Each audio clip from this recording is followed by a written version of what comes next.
তো আজ আমরা মডার্নাইজেশন থিওরি আলোচনা করব। মডার্নাইজেশন থিওরি তোমাদের আগেও আলোচনা হয়েছে, তো খুব বেশি সময় নেব না, হয়তো 30 মিনিটের মধ্যে আজকে ক্লাসটা আমি শেষ করব। আর এরপরে আমাদের আলোচনা আগামীকাল থেকে শুরু হবে ন্যাশনালিজমের। ঠিক আছে, ডাব্লু ডাব্লু রস কোয়েশ্চেন ছিল, আমি কালকেই সলভ করিয়ে দেবো যদিও। বাট হ্যাঁ, ঠিক আছে, আগামীকাল থেকে আমাদের ন্যাশনালিজমের কোয়েশ্চেন্স আলোচনা শুরু হবে, কারণ ন্যাশনালিজম থেকে ওয়েস্ট বেঙ্গল সেটে নেটে প্রচুর কোয়েশ্চেন জানতে চাইছে, বিশেষ করে ওয়েস্ট বেঙ্গল সেটে। সো ন্যাশনালিজমের কোয়েশ্চেন্স গুলো আমরা আলোচনা করব। বিশেষ করে দু ধরনের ন্যাশনালিজম আছে, ইউরোপিয়ান ন্যাশনালিজম এবং হচ্ছে নন ইউরোপিয়ান ন্যাশনালিজম। তো ইউরোপের ন্যাশনালিজম আমরা কি কি পাই এবং নন ইউরোপের ন্যাশনালিজমের মধ্যে কি পাই সেগুলো আগামীকাল আলোচনা হবে। তারপর ওখানে আরো অনেক বিষয় আছে, কলোনিয়ালিজম, ডিকলোনাইজেশন রয়েছে, সেখানে অনেক কলোনাইজেশন ডিকলোনাইজেশনের ফর্মস গুলো আছে, আমরা সেগুলো আলোচনা করবো, কারণ ওখান থেকেও প্রচুর কোয়েশ্চেন পরীক্ষায় বিশেষ করে ওয়েস্ট বেঙ্গল সেটে আসছে। তারপরে আমাদের কম্পারেটিভ মেথডের পার্টটা বাকি থাকবে, কম্পারেটিভ মেথড আমরা আলোচনা করব। আর আমাকে একটু রিকল করিয়ে দাও, আমি কি তোমাদের ইনস্টিটিউশনালিজম, নিউ ইনস্টিটিউশনালিজম এই আলোচনাগুলো কি পড়িয়েছি? এগুলো কি পড়া হয়েছে আমাদের? কেউ না বললে কেউ হ্যাঁ বললে, সত্যি ঠিক ঠিক কোনটা? Institutionalism, institutionalism, new institutionalism, garbage can model, এই সমস্ত কিছু আলোচনা করেছিলাম, সেখানে ছিল, এগুলো পেয়েছিলে? হ্যাঁ স্যার, এক্সামের আগে হ্যাঁ স্যার হয়েছিল আলোচনা। ওকে, সো ওগুলো যদি হয়ে যায় তাহলে ঠিক আছে। তারপরে আমাদের একেবারে শেষের পার্টটা বাকি থাকবে। শেষের পার্টে আমাদের আছে অ্যাক্টরস এন্ড প্রসেসেস, সেখানে electoral system, political parties, party system, এগুলো আলোচনা করবো। এবং তারপরে social movement, new social movements, non governmental organisation, civil society, এগুলো আছে। সো আমাদের ক্লাস এখনো চলবে, মোটামুটি 7-8টা ক্লাস তো এখনো হবে। সো যাই হোক, হয়ে গেছিল, তাহলে আমাদের সিভিল সোসাইটি ক্যাম্পেইনস আছে, রিভলিউশনস আছে, এই সমস্ত বিষয়গুলো থেকেও মাঝে মাঝে বিক্ষিপ্ত ভাবে কোয়েশ্চেন্স আসছে, আমরা সেগুলো পড়বো। ঠিক আছে, এগুলো আমরা দেখে নেব। যাই হোক, আচ্ছা, আমাদের আলোচনার বিষয়বস্তু তাহলে হচ্ছে মডার্নাইজেশন থিওরি। মডার্নাইজেশন থিওরিটা যেমন তোমাদের বললাম যে এটা হচ্ছে ডেভেলপমেন্টাল একটা থিওরি, ডেভেলপমেন্ট একটা পার্ট, ডেভেলপমেন্টকে আলোচনা করেছে এই থিওরিটি। এবং এটা কম্পারেটিভ পলিটিক্সে যেহেতু আমাদের ডেভেলপমেন্টের বিষয়গুলো নিয়ে আলোচনা করা হয়েছে, তো সেখানেই এটি রয়েছে। আবার প্যারালালি এটা কিন্তু আইআর এর মধ্যেও আলোচনার বিষয়বস্তু। তো যাই হোক, এখানে দুদিক থেকে আমরা এটি পাবো আগের থিওরিগুলোর মতোই। তো মডার্নাইজেশন থিওরির জন্মটা কখন হচ্ছে দেখে নাও। মডার্নাইজেশন থিওরির জন্মটা হচ্ছে মিড 20 সেঞ্চুরিতে। মিড 20 সেঞ্চুরি মানে 1950-এর দশকে তোমরা দেখতে পাবে এটা হচ্ছে। এবং কোল্ড ওয়ারের পিরিয়ডে এটা হচ্ছে। কোল্ড ওয়ার জানি আমরা যে 1945 থেকে শুরু হচ্ছে এবং সেটা 1991 পর্যন্ত বলতে পারো কন্টিনিউ করছে। সো এই সময়ের মধ্যে এর একটা বড় ইনফ্লুয়েন্স ছিল। এই সময়ের মধ্যে একটা বড় ইনফ্লুয়েন্স ছিল, যেগুলো আমরা দেখতে পাবো অ্যাজ আ মানে ফিলোসফিক্যালি যদি বলো তাহলে। এখনো যে এই প্রভাবটা কমে গেছে তা নয়, এখনো এটার আছে, বাট ঠিক আছে, আমরা দেখতে পাবো যে 1991 এর পর থেকে সোভিয়েত ইউনিয়ন কোলাপস করে গেলেও মাল্টিপোলার ওয়ার্ল্ড হয়তো তৈরি হয়েছে। অনেকে বলেছে ইউনিপোলার, তারপর অনেকে বলছে মাল্টিপোলার। তো মাল্টিপোলার ওয়ার্ল্ড তৈরি হয়েছে এটাও যদি আমরা ধরি, কিন্তু দেখতে পাবো যে সেখানে অনেকগুলো মানে প্রত্যেকটা কলোনিয়াল কান্ট্রিজ তাদের নিজেদের যে অটোনমি সেটা তারা ফিরে পেতে চাইছে, নিজেদের কালচারকে তারা সুপিরিয়র করতে চাইছে। সো এই সমস্ত বিষয়গুলোই আমরা সেখানে দেখতে পাবো। যাই হোক, ওগুলো আমরা পরে আলোচনা করব।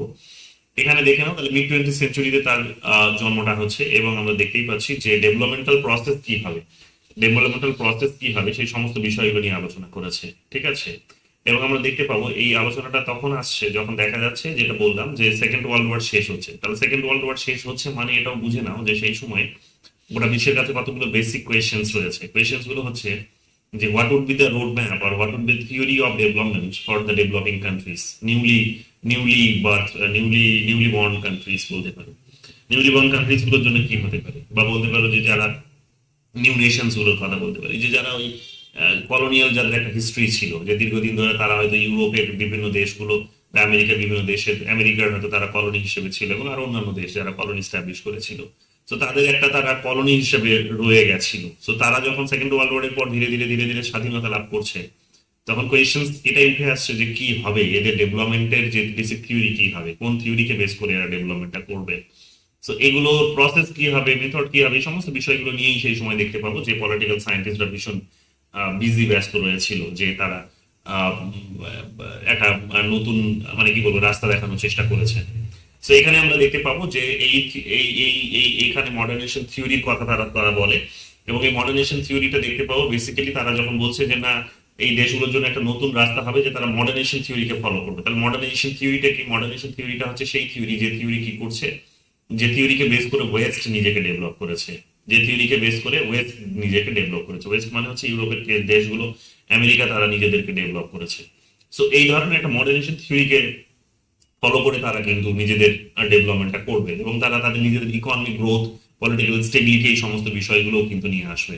এবং তার সাথে সাথে এবং এগুলো তারা অ্যাচিভ করবে, বিশেষ করে ইকোনমিক গ্রোথ এবং পলিটিক্যাল স্টেবিলিটি, যে রাজনৈতিক সমৃদ্ধি এবং রাজনৈতিক স্থিরতা। তো রাজনৈতিক সমৃদ্ধি এবং রাজনৈতিক স্থিরতা তারা হচ্ছে এখানে অ্যাচিভ করবে, যেটা বলা হচ্ছে যে সেটা যেভাবে ইউরোপ করেছে ঠিক একই রকম ভাবে। তাহলে ইউরোপের এক্সপিরিয়েন্সটা কি? ইউরোপের এক্সপিরিয়েন্সে দেখতে পাবো যে ইউরোপ নিজেকে শিল্পোন্নত করেছে, ইন্ডাস্ট্রিয়ালাইজেশন করেছে, তার নিজের শিল্পায়ন তার করেছে, তাই অর্থাৎ শিল্প সমৃদ্ধ দেশ। এবার শিল্প বলতে জেনারেলি কি বোঝায়? শিল্প বলতে জেনারেলি এটাই বোঝায় যে সেখানে হচ্ছে যে যে সমস্ত ডেভেলপমেন্টস গুলো বা যে সমস্ত প্রোডাকশনস গুলো হয়তো সেগমেন্টেড ওয়েতে হয়, সেগ্রিগেটেড ওয়েতে হয়, আলাদা আলাদা রকম ভাবে হয়, বিক্ষিপ্ত ভাবে হয়, ছড়িয়ে ছিটিয়ে হয়, র্যান্ডামলি হয়, কোনো কমন ফর্মুলাতে হয় না। তাহলে সেগুলোকে একটা কমন ফর্মুলাতে বেঁধে দেওয়া, কমন ফর্মুলাতে সেগুলোকে ডেভেলপ করতে পারা, একটা পার্টিকুলার আমব্রেলার নিচে নিয়ে আসা, একটা পার্টিকুলার রুলস এর মধ্যে নিয়ে আসা, এবং তার সাথে সাথে সেখানে টেকনোলজিকে কাজে লাগিয়ে, সায়েন্স এবং টেকনোলজিকে কাজে লাগিয়ে সেগুলোকে ডেভেলপ করা বা প্রডিউস করা, তো সেটা হচ্ছে ইন্ডাস্ট্রিয়ালাইজেশন।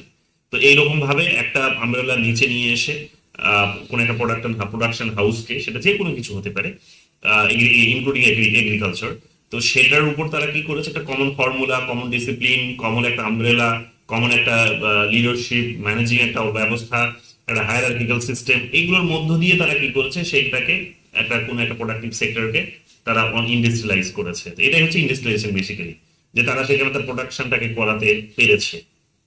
তো ওই মডেলে তার মানে তাদেরকে করতে হবে। এবার ওটা করতে গিয়ে আমরা জেনারেলি কি দেখেছি, যে দেখেছি সেখানে যেমন তোমরা পাবলিক অ্যাডমিনিস্ট্রেশন যারা ক্লাসগুলো করেছো তারা শুনেছো যে চার্লস টেইলরের কনসেপ্টটা তোমরা পড়েছো। Charles Taylor, Frederick Taylor, Charles Taylor কেন বলছি, ফ্রেডরিক টেইলর তোমাদের পড়িয়েছি সায়েন্টিফিক ম্যানেজমেন্ট থিওরি। তো সেই থিওরিতে কি বলা হলো? সেই থিওরিতে এটাই বলা হলো যে কোনো একটা কাজ প্রথমে, মানে ইন্ডাস্ট্রিতে শ্রমিকরা আসতো কোনো একটা কারখানায়, ধরো কোনো একটা প্রোডাক্ট প্রডিউস করার জন্য যখন আসতো, তখন কি সে যে যার নিজের মতো করে আসতো, তার কোনো টাইম টেবিল কারো কিছু ছিল না। তিনি ওটাকে বললেন যে একটা নির্দিষ্ট সময় আসতে হবে, তার মানে একটা কমন ফর্মুলায় আসাটাকে বেঁধে দিলেন, বেরোনোটাকেও কমন ফর্মুলার মধ্যে বেঁধে দিলেন। তাহলে যাওয়া আসাটা একটা কমন, একটা নির্দিষ্ট টাইম বেঁধে দিলেন তিনি, নাম্বার ওয়ান। এবার যখন ঢুকবে তখন সে ঢোকার আগেই দেখবে তার জন্য নির্দিষ্ট কাজ, কতগুলো কাজ আছে, সে কাজগুলো সে দেখে নেবে, কি কি কাজ তাকে করতে হবে, কিভাবে করতে হবে, সেটা সে জেনে নেবে। জেনে নেওয়ার পর সে কি করবে, নির্দিষ্ট সময়ে সে সেখানে টিফিনের ব্রেক নেবে, নির্দিষ্ট সময় আবার ব্রেক থেকে ফিরবে, নির্দিষ্ট সময়ে সে আবার কাজগুলো কিন্তু করবে। আবার সে কিন্তু একটা কাজ যখন করবে তখন একটা হায়ারার্কিক্যাল প্রসেসে সেখানে কাজ করবে, এবং কাজ যখন করবে তখন তাকে একটা নির্দিষ্ট গতিও বেঁধে দেওয়া হয়েছে, যে এই গতিতে তোমাকে কাজটা করতে হবে এবং এতটা টার্গেটে কাজটা করতে হবে, যে 1 ঘন্টায় হয়তো তোমাকে 20টা প্রোডাক্ট তৈরি করতে হবে। তো এইরকম ভাবে তাকে সকলের কাজগুলোকে ক্যালকুলেট করে সারাদিনে দেখে নেওয়া হয়েছে যে একদিনে কতগুলো প্রোডাক্ট প্রডিউস হয়। তো গড়ে যদি সেখানে 200টা হয়, তাহলে 20 জন এমপ্লয়ি থাকলে তাহলে প্রত্যেকের ঘরে ঘাড়ে কতটা করে পড়বে, তাহলে একদিনে 10টা করে পড়বে, তাহলে একদিনে 10টা করে তোমাকে গড়ে করতে হবে। তো এইরকম ভাবে ফর্মুলা তৈরি করে দিয়েছে, কতগুলো রুলস তৈরি করে দিয়েছে, সেই রুলসে এবার সবাইকে কাজ করতে হবে। এবার দেখা যাবে হয়তো যে সকলের জন্য একটা কমন ফর্মুলা তৈরি করা হয়েছে ঠিকই, প্রবলেম সেখানে আসবে কি, যে সবাই সেই একই গতিতে ছুটতে পারবে না, সবার এখানে একই প্রোডাক্টিভ রেট হবে না, একই টাইম এসে সেটা শেষ করতে পারবে না, এটা সম্ভব নয়। আবার সে একই সময় এসে আসতে পারবে না, আবার সে দেখা যাবে যে সে সে একটুখানি মানে টিফিনের জন্য তার একটু এক্সট্রা টাইম লাগে। আবার দেখা যাবে যে তাকে বলা হয়েছে কাজ করো, কিন্তু দেখা যাচ্ছে মাঝে মাঝে সে একটা ইনফর্মাল গ্রুপ ক্রিয়েট করছে নিজেদের মধ্যে, যেগুলো পরবর্তীকালে তোমরা দেখলে আলোচনায় উঠে এসেছে। কি নামটা বলছি, ইনফর্মাল গ্রুপের আলোচনাগুলো আমরা পড়লাম, সোশ্যাল রিলেশনটিকে যা বোঝার চেষ্টা করছি। হ্যাঁ, এলটন মায়ো। তো এলটন মায়োর আলোচনাতে আমরা পড়লাম এগুলো, হিউম্যান বিহেভিয়ারটাকে বোঝার চেষ্টা করেছেন, সেখানে তোমরা দেখবে যে স্যার হার্বার্ট সাইমন। তাহলে এইরকম ভাবে এই প্রবলেমস গুলো উঠে আসে। তো ইন্ডাস্ট্রি যখন কাজ করে তখন কি হয়, মেশিনের সাথে পাল্লা দিয়ে বা একটা নির্দিষ্ট ফর্মুলাতে তখন সবাইকে কাজ করতে হয়। তো সেখানে কি হয়, যে সেখানে তারা নিজেদেরকে ওই রকম ভাবে একদিনে এটা করেনি, অনেক দিন ধরে করাতে করাতে একটা জাতি এখন পুরোপুরি বলতে পারো যে কাইন্ড অফ অভ্যস্ত হয়ে গেছে। যদিও যে এটা অভ্যস্ত হয়ে গেছে এটা কমপ্লিটলি আমরা বলতে পারি না, এটা কমপ্লিটলি বলতে পারি না যেটা অভ্যস্ত হয়ে গেছে, কারণ তাদের মধ্যেও কিন্তু অনেক মানুষ আছে যারা ওই গতিতে ছুটতে পারছে না। যেমন ইলন মাস্ক যতটা গতিতে ছুটতে পারে, তার তার নিজের আইকিউ লেভেল যতটা আছে, তার তার আমেরিকার অনেক দেশেরই অনেক অনেক মানুষেরই এটা নেই, তো অনেক প্রবলেম হয়। তো ফলে দেখা যাবে যে তাদের সাথে এখন কম্পিট করতে পারছে না, মানে এই টেসলার মালিকের কোম্পানির সাথে কম্পিট করার জন্য বা ওই লেভেলের আইকিউর মানুষের সাথে কম্পিট করার জন্য ইন্ডিয়ানসদের একটা বড় অংশ সেখানে হয়তো দেখা যাবে সেখানে যোগ্য। তো ওদেরকে ঢুকিয়েছে তারা। তো ওখানে ওদেরকে ঢুকিয়ে কি করেছে, নিজেদের দেশের মানুষকে তার মানে পেছন দিয়ে সারিতে ফেলে দিয়েছে তারা। তো আমেরিকার মানুষরা পেছনের দিকে চলে গেছে, ইন্ডিয়ার মানুষরা সেখানে প্রথম সারিতে চলে এসেছে। তো এই সমস্ত কতগুলো অনেক ধরনের প্রবলেম সেখানে অ্যারাইজ করেছে, যেগুলো আমরা দেখছি বর্তমান দিনে। তো যাই হোক, ইন্ডাস্ট্রিয়ালাইজেশন তারা করেছে, অনেক রকম ভাবে তারা ইন্ডাস্ট্রিয়ালাইজ করেছে নিজেদেরকে, এইরকম ভাবে কমন ফর্মুলায় সমস্ত কিছু করেছে। এর সাথে সাথে তারা আরবানাইজ করেছে। আরবানাইজ বিষয়টার কনসেপ্টটা কি, এই কিছুদিন আগে আমি একটা যাদবপুরে একটা সেমিনার প্রেজেন্টেশন দিলাম, সেখানে আরবানাইজেশনের মানে আরবানাইজেশনের বেসিক জিনিসটা তোমাদের বোঝাবো, কিন্তু কমন প্রবলেমস গুলো আজকে বলে দেবো যে আরবানাইজেশন বলতে কি বোঝায়। আরবানাইজেশন বলতে বোঝায় এটাই যে যে রিজনেবল সেখানে একটা প্রাইসে তুমি হয়তো কিছু পাবে। সেই আরবানাইজেশন বলতে বোঝায় সেখানে মানে কোনো প্রোডাক্ট হয়তো তুমি কিনতে পাবে। আরবানাইজেশন বলতে বোঝায় যে তুমি সস্তায় সেখানে কিনতে পারবে। আরবানাইজেশন বলতে বোঝায় সেখানে প্রোডাক্টিভ রেট তার বেশি হবে। আরবানাইজেশন বলতে বোঝায় সেখানে হিউম্যান লেবার কস্টটা মোটামুটি একটা ব্যালেন্স পর্যায়ে থাকবে, আবার সেই কস্ট দিয়ে সে তার একটা ভালো লিভিং স্ট্যান্ডার্ডও হয়তো উপভোগ করতে পারবে। আবার প্রত্যেকটা মানুষের ন্যায্য সেখানে অধিকার সে সেখানে উপভোগ করার সুযোগ পাবে, তার একটা ভালো স্যালারি সেখানে থাকবে। আরবানাইজেশন বলতে বোঝায় রাস্তাঘাট উন্নত। আরবানাইজেশন বলতে বোঝায় সেখানকার বড় বড় রাস্তা, চওড়া রাস্তা হবে। আরবানাইজেশন বলতে বোঝায় যে সেখানে বিশেষ করে ওদের মডেলে যদি আরবানাইজেশন বলি তাহলে দেখবে বড় বড় সব চওড়া রাস্তা, রাস্তার ধারে বড় বড় সব বিল্ডিং এবং রাস্তাঘাট পরিষ্কার পরিচ্ছন্ন, এবং বিল্ডিং এর ভেতরে সব দোকান, মানে বিল্ডিং এর ভেতরে দোকান, দোকান মানে রাস্তার উপর নয়। রাস্তা মানে হচ্ছে রাস্তাটা শুধু জনগণের চলার জন্য, এবং সেই রাস্তাগুলো কিন্তু রাস্তাগুলো হচ্ছে কিন্তু টু ওয়ে রাস্তা বলতে পারো। টু ওয়ে রাস্তা, যে একদিকে দিয়ে যাচ্ছে অন্য দিক দিয়ে আসছে, একটাই রাস্তা, সেই টু ওয়ে সেখানে ব্যবস্থা আছে। আবার রাস্তাগুলো হচ্ছে অনেক, যেটা বললাম, চওড়া চওড়া। আবার বিল্ডিং গুলো হচ্ছে কিন্তু দেখা যাবে যে প্রত্যেকটা বিল্ডিং এর প্রত্যেকটা বিল্ডিং এ কিন্তু সামনে সামনে তার এক্সেস থাকছে রাস্তার, আবার পেছনে যে বিল্ডিংটা তার আছে সেটারও রাস্তার এক্সেস থাকছে। এবং দেখা যাবে যে সেখানে একটা চতুষ্কোণ টাইপের বলতে পারো যে একটা স্কয়ারের একটা বিল্ডিং গুলো বা ওই শহরটার নির্মাণ হয়।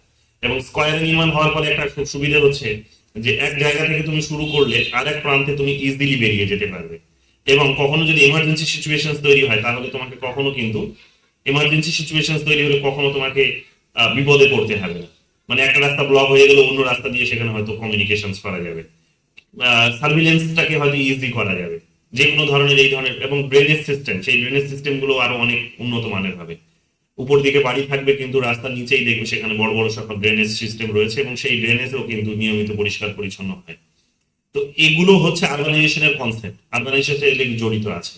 এই কমিউনিকেশন সিস্টেম যেখানে অনেক উন্নত এবং অনেক, এবং এই হ্যাঁ যেটা বলছিলাম, তো আরবানাইজেশনের বেসিক কনসেপ্টটা হচ্ছে এইগুলো। আরবানাইজেশন বলতে বেসিক্যালি এগুলো বোঝায় যে একটা হেলদি লাইফস্টাইল ডিল করতে পারা, জবের অপরচুনিটিস থাকা, নতুন নতুন জবের সেক্টর তৈরি হওয়া, ডাইনামিক সেক্টর তৈরি হওয়া, এই অর্গানাইজড ওয়েতে কাজগুলো হয় দেখে সেখানে প্রোডাক্টিভ রেটটা অনেকটা কমে আসে, প্রোডাকশনের রেট কমে আসে, প্রোডাক্টের কোয়ালিটি ইনক্রিজ হয়, এবং যারা কাজগুলো করছে তাদেরও কিন্তু এখানে একটা ভালো রকমের স্যালারি থাকে। তো এই সমস্ত মিলেমিশে এখানে বলা যেতে পারে আরবানাইজেশন। এবার আমরা দেখতে পাবো কি যে টেকনোলজিক্যাল অ্যাডভান্সমেন্টও তারা করেছে। টেকনোলজিক্যাল অ্যাডভান্সমেন্ট মানে হচ্ছে যে প্রযুক্তি আরো অনেক কাজে লাগিয়েছে, যন্ত্রপাতি দিয়ে তারা কাজ করছে, সায়েন্সের সেখানে ফর্মুলাগুলোকে যন্ত্রপাতির উপরে প্রয়োগ করেছে, এবং সেই যন্ত্রপাতিগুলোর মধ্য দিয়ে তারা অনেক উন্নত মানের যন্ত্র তৈরি করেছে, এবং সেগুলো ইন্ডাস্ট্রিতে কাজে লাগিয়েছে, এবং তাদের ইন্ডাস্ট্রি শুধু নয় সমস্ত সেক্টরে তারা কাজে লাগিয়ে অনেক ভালো একটা পর্যায়ে যাওয়ার চেষ্টা করেছে। তো তাদের ডেভেলপমেন্টে এটা টেকনোলজি সেখানে একটা বড় সহায়ক হয়েছে। তো এই বিষয়গুলো আমরা সেখানে কিন্তু পরিষ্কারভাবে দেখতে পাবো। তাহলে এই বিষয়গুলোকে ফলো করে ওয়েস্ট নিজেকে কিন্তু ডেভেলপ করেছে, বোঝা গেল। এবার বিষয়টা হচ্ছে যে 1950s এবং 60s এর ডিকেডসে এটা যখন একটা বড় মানে প্রমিনেন্ট থিওরি হিসেবে বেরিয়ে আসছে, বা ওই বলা যাচ্ছে যে এরা একটা বড় আইডিয়া দিচ্ছে, অনেক দেশ তখন মানে এদের যে ডেভেলপমেন্টের রাস্তা, হ্যাঁ এই ডেভেলপমেন্টের রাস্তা দেখে বা এরা যেভাবে ডেভেলপ হয়েছিল নিজেকে সেগুলোকে এরা থিওরাইজ করেছে এবং বলেছে ডেভেলপিং কান্ট্রিজ গুলোও কিন্তু এই পথেও চলতে পারে। So this would be the process for developing countries for their own development. But এটা যখন তারা করেছে তখন দেখা যাচ্ছে যে তারা কি করছে না, এই ডিকলোনাইজ যে সমস্ত কান্ট্রিজ গুলো হয়েছে, থার্ড ওয়ার্ল্ডের কান্ট্রিজ গুলো, তো তারা যখন এখানে এগুলোকে গ্রহণ করেছে তখন দেখা যাবে কি যে এগুলোকে যখন তারা গ্রহণ করেছে তখন অনেক ধরনের প্রবলেম বেরিয়ে এসেছে।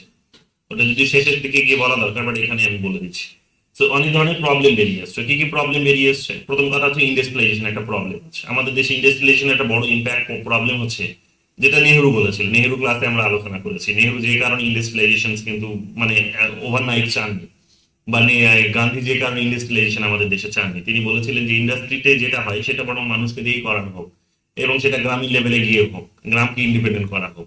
তার কারণ তার সেই সময় মানে ইন্ডাস্ট্রি একটা বড় নেগেটিভ সাইড হচ্ছে যে সে যেহেতু সমস্ত কাজগুলোকে, সবার কাজগুলোকে নিজের এলাকার মধ্যে নিয়ে চলে আসে, নিজের জুরিসডিকশন নিয়ে আসে, তাহলে বাকিদেরকে সেখানে কিন্তু সে বড় একটা প্রোডাক্টিভ ফোর্স কে বলা যেতে পারে, যেটা লেবার ফোর্স, তাদেরকে কিন্তু এলিমিনেট করে দেয় মার্কেট থেকে। তাহলে এই তার লেবারের লেবারের যে ভ্যালুটা, সেই ভ্যালুটা কিন্তু সেখানে জিরো হয়ে যায় এক প্রকার। মানে জিরো মানে হচ্ছে যে অনেক একটা বড় সংখ্যক একটা লেবার তারা কিন্তু কাজ হারিয়ে ফেলে। তো আমাদের মতো দেশে যেখানে মানুষ মানে কাজই করে ন্যূনতম জীবনযাপন করার জন্য, যে বেসিক নিডস গুলো পূরণ করার জন্য, সেখানে যদি রাতারাতি ইন্ডাস্ট্রি চলে আসে, তাহলে মানুষগুলো খাবে কি, পড়বে কি? খাবে কি, পড়বে কি? একটা মুশকিল তৈরি হবে। আবার একটা অন্যদিকে একটা প্রবলেম হবে যে ইন্ডাস্ট্রিতে যে প্রোডাক্টটা প্রডিউস করা হবে, সেই প্রোডাক্টটা প্রডিউস করা প্রোডাক্টেরও তো, প্রোডাক্টটা কনজিউম করার জন্য পাওয়ার ক্যাপাসিটি তো তাদের নিজেদের থাকবে না, অর্থাৎ ক্রেতা এত কাউকে খুঁজে পাওয়া যাবে না। কারণ বড় একটা সংখ্যক যারা নিজেরাই হচ্ছে এরকম দারিদ্র্য সীমার নিচে বসবাস করছে, তারাই সরাসরি যদি এইরকম ভাবে নিজেদের তৈরি করা প্রোডাক্টটা নিজেরাই কনজিউম করে, তো এখন নিজেরাও সেই প্রোডাক্টটা এখন তৈরি করতে পারবে না। সেটা যদি ইন্ডাস্ট্রি করে দেয়, তাহলে মুশকিলটা হবে কি যে তারা কেনার ক্ষমতাটা হারিয়ে ফেলবে ইন্ডাস্ট্রি সেই প্রোডাক্ট। মুশকিলটা হবে যে এখানে কিন্তু ইনফ্লেশন রেটটা বেড়ে যাবে। তো এখানে এই ধরনের একটা অস্থিরতার পরিবেশ তৈরি হতে পারে। প্যারালি ধনী আর গরিবের মধ্যে পার্থক্যটা বেড়ে যাবে সোসাইটিতে। এই ধনী আর গরিবের মধ্যে একটা ভেদাভেদটা কিন্তু আরো বড় হবে, আরো চওড়া হবে। আরবানাইজেশন একটা বড় ব্যর্থতা কি? আরবানাইজেশন একটা বড় ব্যর্থতা হচ্ছে, যে ওরা যেভাবে আরবানাইজ নিজেদেরকে করেছে, সেই মডেলগুলো ব্রিটিশ পিরিয়ডে যখন আমরা ছিলাম তখন অনেকটা সেই মডেলগুলোকে এখানে অ্যাপ্লাই করেছিল তারা, এবং সেই মডেলেই করেছে। যদি তোমরা আজ থেকে মানে কলকাতার দিকে যদি তাকিয়ে দেখো, তাহলে দেখবে যে কলকাতাতে এই মডেলেই কিন্তু ডেভেলপমেন্টটা তারা শুরু করেছিল। যেমন লাখ লাখ মানুষকে সেখানে কাজে লাগিয়ে তারা হাওড়া ব্রিজ নির্মাণ করেছে। সেই সময়কার জন্য সেটা কিন্তু খুব খারাপ একটা ব্যবস্থা ছিল, কিন্তু আজকে দেখো সেই হাওড়া ব্রিজ আজকে আমাদের কিন্তু এত বড় একটা সার্ভিস বছরের পর বছর দিয়ে যাচ্ছে। সেই সময় কিন্তু সেটাকে বিশাল সমালোচনার মুখে পড়তে হয়েছে। যেমন ধরে নাও এখন পার্লামেন্ট ভবন তৈরি করলো মোদি, তো সেটার জন্য এখন হয়তো তাকে সমালোচনা শুনতে হচ্ছে, কিন্তু আজ থেকে 5 বছর, 7 বছর, 10 বছর পরে এটার জন্য তাকে প্রশংসা শুনতে হবে, এটা নিয়ে কোনো সন্দেহ নেই। তো বিষয়টা হচ্ছে এটাই, আমাদের মডেলগুলো তারা তৈরি করে গেছিল, অনেক কিছু তারা চেষ্টা করেছে, রাস্তাঘাট অনেক উন্নত করেছে, ফাঁকা ফাঁকা জায়গায় গিয়ে বড় বড় বিল্ডিং নির্মাণ করেছে, অনেক মানে প্ল্যানিং করে জিনিসগুলো করার চেষ্টা করেছে। মেট্রো রেলের যে ব্যবস্থা, এই যে গঙ্গার নিচ দিয়ে এখন যেটা যাচ্ছে, সেটা আজকের প্ল্যান নয়, ব্রিটিশরা তৈরি করে গেছিল সেই প্ল্যান, যে গঙ্গার নিচ দিয়ে তারা নিয়ে যাবে। তো আজকে গিয়ে এসে আমরা সেটাকে সাকসেস করছি, তার মানে আমাদের অনেকটাই উন্নত ছিল সেখানে।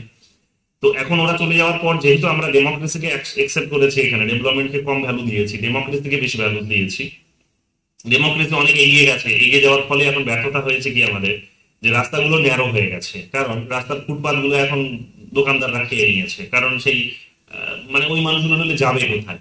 তো তারা ফুটপাথ খেয়ে নিয়েছে। সেই মানুষগুলো আজকে রাস্তায় দোকান বসাচ্ছে, ফুটপাথ ছাড়াও রাস্তায় এসে দোকান বসাচ্ছে। রাস্তায় দেখবে সেখানে অটোর জ্যাম হচ্ছে, বাসের জ্যাম হচ্ছে, কোনো পাবলিক বাস স্ট্যান্ড বলে কিছু নেই, প্রাইভেট বাস স্ট্যান্ড বলেও কিছু নেই। এই যে কনসেপ্ট গুলো, এগুলো আমরা কি দেখছি? এবং তাছাড়াও দেখবো আমাদের আরবানাইজেশন একটা বড় প্রবলেম হচ্ছে যে ওরা যেভাবে তৈরি করে গেছিল সেটার আমরা বিকল্প মডেল তৈরি করতে পারিনি, মানে এটা টাইম টু টাইম আপডেট করতে পারিনি। নতুন শহর কিছু আমরা তৈরি করেছি, কিন্তু পুরোনো গুলোকে আমরা রিনোভেট করতে পারিনি। নতুন শহরের মধ্যে তোমরা দেখবে যেমন কল্যাণী তৈরি করেছি, আমাদের কলকাতার যদি কথা বলো, তাহলে কল্যাণী তৈরি করেছি, দুর্গাপুর তৈরি করেছি আমরা, সল্টলেক করেছে, নিউ টাউন করেছে, এগুলোকে করেছে। সেখানে বড় বড় সব চওড়া রাস্তা, একটা গ্রিনারি রয়েছে, গাছপালা রয়েছে, ঠিক আছে।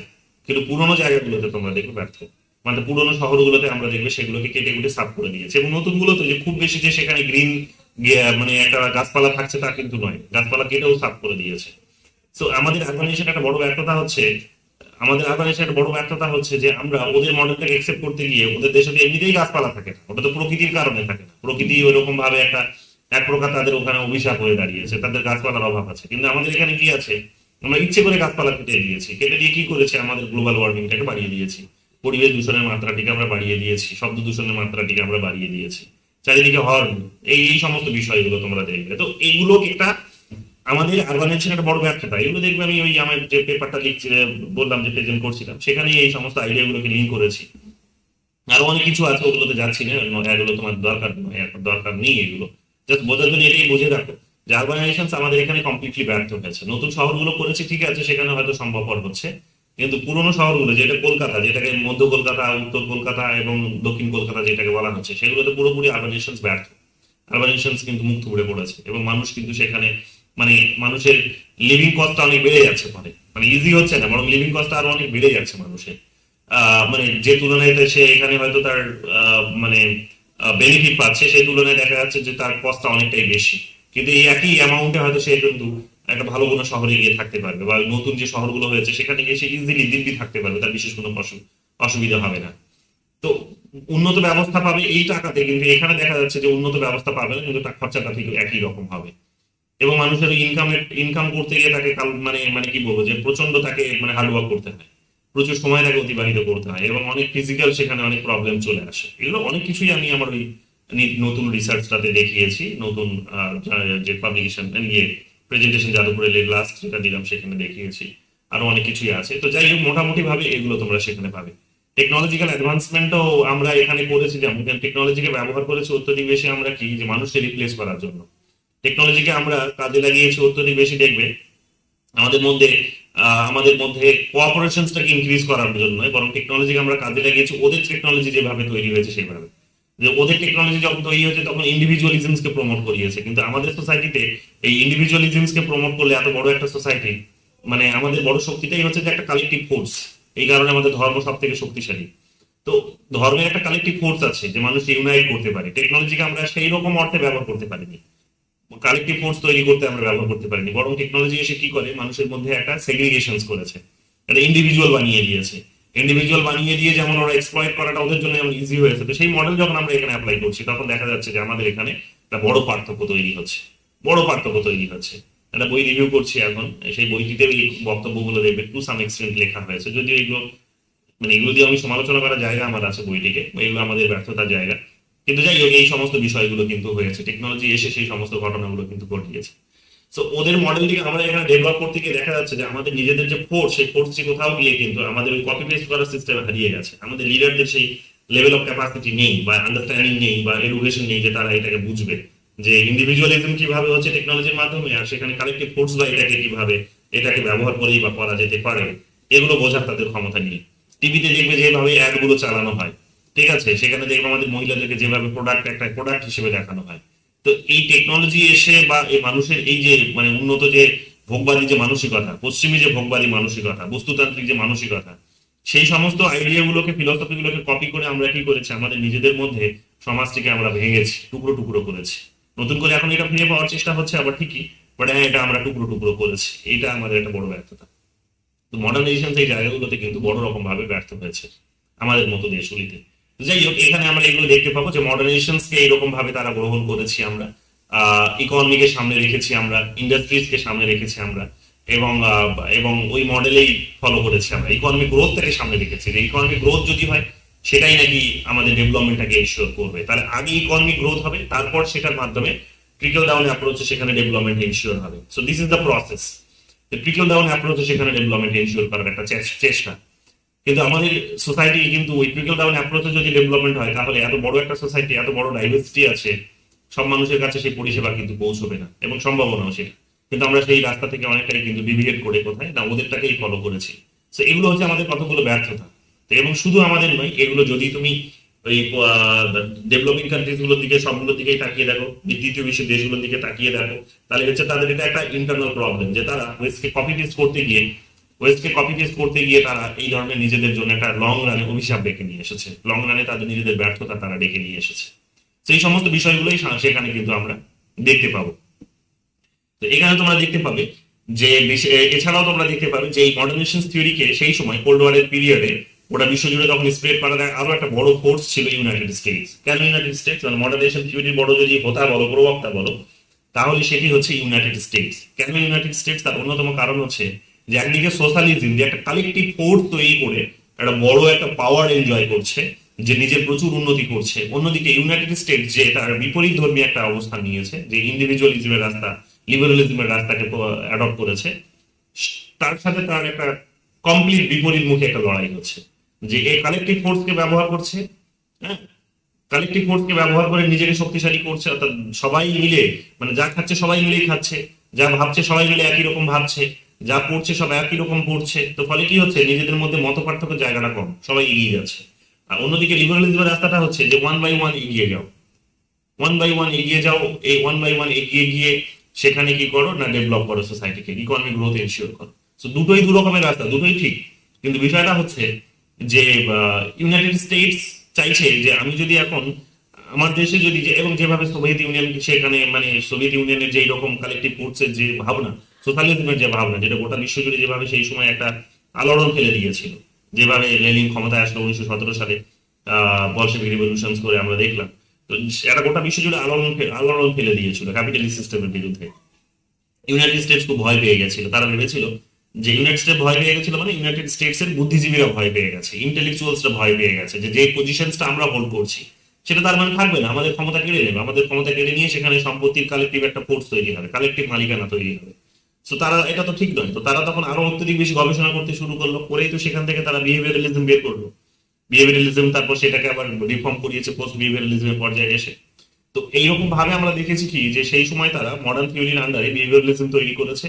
আরো অনেক বেশি তারা কি করেছে, সোভিয়েত ইউনিয়নকে তখন ঘেরাও করার চেষ্টা করেছে। সোভিয়েত ইউনিয়নকে আটকানোর জন্য, তার ফোর্সটিকে আটকানোর জন্য তারা কি বলেছে যে না, মডার্নাইজেশনই হবে এখানে একটা বড় শক্তি, যে শক্তিটাকে কাজে লাগিয়ে কি করতে হবে, আমাদেরকে কিন্তু উন্নতি করতে হবে। তো তৃতীয় বিশ্বের দেশগুলো যেগুলো তখন তার আমব্রেলায় ছিল, তার আন্ডারে যেগুলো ছিল, দুটো ব্লক ছিল, সোভিয়েত ব্লক আর হচ্ছে আমেরিকান ব্লক।